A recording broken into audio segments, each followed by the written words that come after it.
Like, oh my God, you gotta listen to this. Oh my God, I gotta listen to this. I want a jaded musician handing me a CD and barely caring if I take it from He him. like barely wants to give you the time of day. I spent my 401k on this. It kind of sucks. Here, listen to this. If This is you the reason feel I don't have a like it. wife anymore. Well, why don't we leave on one of your songs? Sure. Name of the song is Afterlife. You're listening to My Night Out Radio on Rhode Island Free Radio. We'll be back in a minute.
Welcome back, My Night Outers.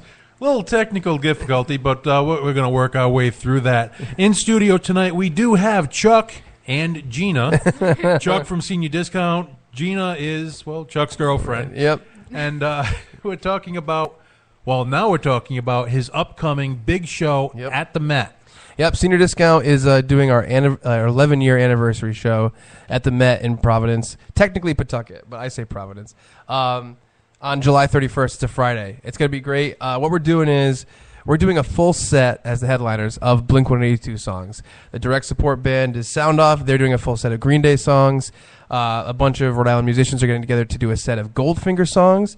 And the opener is Premier from Massachusetts, and they're doing a whole set of Yellow Card songs. And I'm very excited for it. I think it's going to be really good. I'm really hoping that we get some new people to come out that aren't really part of the local scene yet. Well, I got to ask you a question that's been bugging me. Sure. And it feeds back into one of my earlier questions about Yeah. the whole pay-to-play thing. Yes. If a band opens up Yeah. at noon and you're going on at 11 o'clock at night, can they say that they opened for you? Oh, I think so. Yeah, I think so. We played a show where we played with Less Than Jake in Connecticut, at Hartford, Connecticut. And I think it's the Webster and the Webster Underground are the two venues that are connected. Yep. And they had three total bands in the Webster, which is the bigger room, and then 3 bands before that in the Webster Underground. And I think we were first of that. So there's a total of 6. We were 1, and Less Than Jake was 6. So is there a time frame? know- If you're like more than 4 hours, or yeah, I know. if there's more than 22 equipment changes. If it's I think if it's in the same day, you could do it, right? Oh, okay. Well, that's maybe a gray area because a lot of people will say, "Well, I opened for this big national act," and no, you didn't. I played on Warped Tour at 11:30, and at 8 p.m. NoFX played, so I opened for NoFX. I don't know. That doesn't really fly. I don't know. Well, were you on the same stage? No, I'm just saying hypothetically. If you're on the same stage, does that make it different? That's interesting. These are all these questions that I want That's a good question. because I have somehow gotten dragged into a meeting with a lot of promoters and Yeah. a lot of the bands that are coming up. Yeah. And they want to know,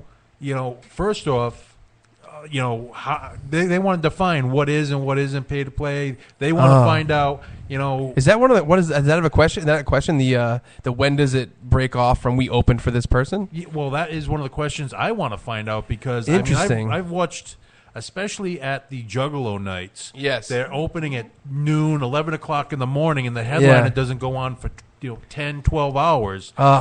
I don't know. And you got 20 some odd people in between you and the headliner. That is a gray area. Yeah. That's hard.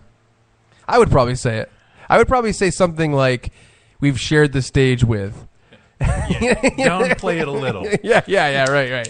But We some were sort there, of but not really. some sort of differentiation between we opened for, right? That's what you should do. I think if you're more than three bands away, you didn't open for 'em. Oh, I don't know. 3 bands. Maybe 4. Yeah, maybe. Yeah, maybe you could say something like, we played. If like the Juggalo Fest, it's called. If it was called the Gathering of the Juggalos, you could say we played the Gathering of the Juggalos, and so did blah. Maybe that could be the footnote to what you say you've done. So we're going to have to get someone Yeah. to break this down into legal semantics. An official band resume manager. Yeah. No, I like making light of this stuff Yeah. because a lot of people are getting very uptight over this. Oh yes, they are. And can't we just hug this out? Yeah. I mean, the ugly guys, yeah, all right, that bro hug over your shoulder, but I'll hit you with the other hand because I'm hugging you, but I'm still hitting you. Yeah. But if they're cute, the ladies especially, if you need a hug, ladies, Yep. definitely come see me. Yep. DJ Psycho Eddie, hit me up on Facebook at My Night Out Radio Yeah. at Verizon.net. Yeah. I don't really know. I think that the people that are kind of the most rational about this are people closer to the top of who's going to make decisions and what's going to happen. So hopefully logic prevails and that there's some sort of I just hope resolution. everyone can just get along. Yeah. Because there's a lot of hostility and finger pointing, and I'm not going to perpetuate this anymore because it's affecting a lot of people. Yeah, it's really interesting. I feel bad because I do think that there are a lot of practices that could be dealt with a lot better, but I think that the people who want to vilify others are really overdoing it and really kind of ascribing things that aren't necessarily true. Do you think it's part of I'm doing this crappy stuff too, but he does it worse than I do, so attract attention to him instead of me? It's really affecting Rob Duguay because he can't find a ride home. I've also given him a ride home, by the way, So from you Scurvy also Dog. have- Yeah, you have You've been engaged. Dugayed. yeah. I saw that post on the Pay to Play news group. I didn't know if we were. I don't know if you guys are friends or if you were taking a shot at him. No. Rob and I get along very. Good. I get along with everybody. Yeah, I have no animosity towards people because if I do, I just don't talk to them. I don't bring them up. Right. Like you do with your podcast. Right. If you're going to bring out negativity, Yeah. it's not really worth it because I agree. eventually the toes you're stepping on, eventually they're connected to the butt you're going to have to kiss on your way back down. Yeah, right. I agree with that. I think it's funny because we're at a place in the scene where I don't necessarily have a problem with anybody, which is great because I've had fights with people before. But I think that there's some people who probably have a problem with me, and it's not stuff that would be tied to anything as serious as what's going on. It's little petty things. So I feel very comfortable kind of not weighing in on this that much. I think that bands need to be protected a little bit more, and I feel like Senior Discount, I think in 2014, I think every show except for one, we didn't get paid because the headliner didn't get covered, and that kind of stuff has to stop. But the thing is, it's not because there's fat cat promoters walking away with full pockets. It's because people are losing money and people are taking on responsibilities that they shouldn't be taking on. I agree. And I feel bad because to have a guy put on a show, lose a couple $100 and not be able to pay the opening bands, it does suck for the opening bands. But to have other people say, well, that guy walked away with all the money, it's just simply not true. I've seen shows where, the last band goes on, the promoter closes the money box and just walks out the back door. Oh, yeah. That was absolutely. In fact, the band that was on stage, the lead singer stopped and said, "Well, looks like I'm not getting paid tonight." if you remember Name in Vain, Matt Pelosi, that sounds familiar. I've known him literally since high school. Yeah, I'm not going to tell you how old I am. Just say that I'm an elder statesman in the scene. Yeah. Anyway, your graduating class of 2011. No. There was a 1990. There's a 19.7 in front of that. I can honestly say I'm in my 40s. Yeah, sure. I'm older, and I've seen a lot of this stuff for 20 years. Yeah. Thankfully, now people are finally saying, "Okay, let's do something about it." Yeah. But you had mentioned earlier the Warped Tour. Yes. It's an excellent tour. They do bring a lot of local bands on. Yeah. So we're going to take a break right now. One of the bands in the 2015 Warped Tour that I had the opportunity to go on Tuesday in Mansfield, It Lives, It Breathes. Oh, nice. I talked to them. I got one of their CDs, and, you're going to be hearing it right now. It Lives, It Breathes. The name of the song is One More Night. We'll be back in a minute. You're listening to My Night Out Radio.